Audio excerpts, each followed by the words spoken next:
রাতে একা থাকতে রাইয়ানের খুব ভয় লাগে। আজ সে চেষ্টা করছে একা ঘরে বসে থাকতে, কিন্তু বাইরে বৃষ্টি, ঘর অন্ধকার। আর অন্ধকার মানেই রাইয়ানের মনে ভয় ঢুকে যাওয়া। কাঁদতে কাঁদতে রাইয়ান টেবিলে রাখা পুরনো লণ্ঠনটার দিকে তাকালো। ঠিক তখনই লণ্ঠনটা নিজের থেকেই জ্বলে উঠল। উষ্ণ আর কোমল আলোতে ঘর ভরে গেল। আর লণ্ঠনটি বলল, ভয় পেও না রাইয়ান, আমি আছি তোমার সাথে। লণ্ঠনের আলো ঘরের অন্ধকার কোণগুলো আলোকিত করতে লাগল।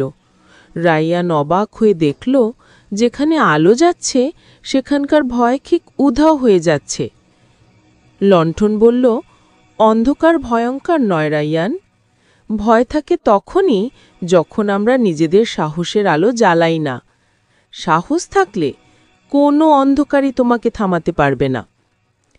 রাইয়ানের মুখে ধীরে ধীরে হাসি ফুটল। রাইয়ান এবার লণ্ঠন হাতে ঘর জুড়ে হাঁটতে লাগল।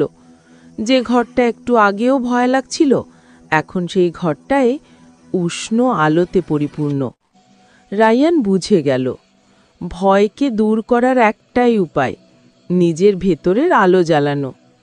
সেদিন থেকে রাইয়ান আর অন্ধকারকে ভয় পায় না, কারণ সে জানে সাহস মানে ভয় না পাওয়া নয়, ভয়কে জয় করা।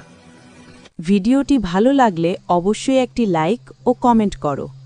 আর এমন শিক্ষামূলক ভিডিও পেতে ও বাচ্চাদের অনুপ্রেরণামূলক ভিডিও পেতে চ্যানেলটিকে এক্ষুনি সাবস্ক্রাইব করো।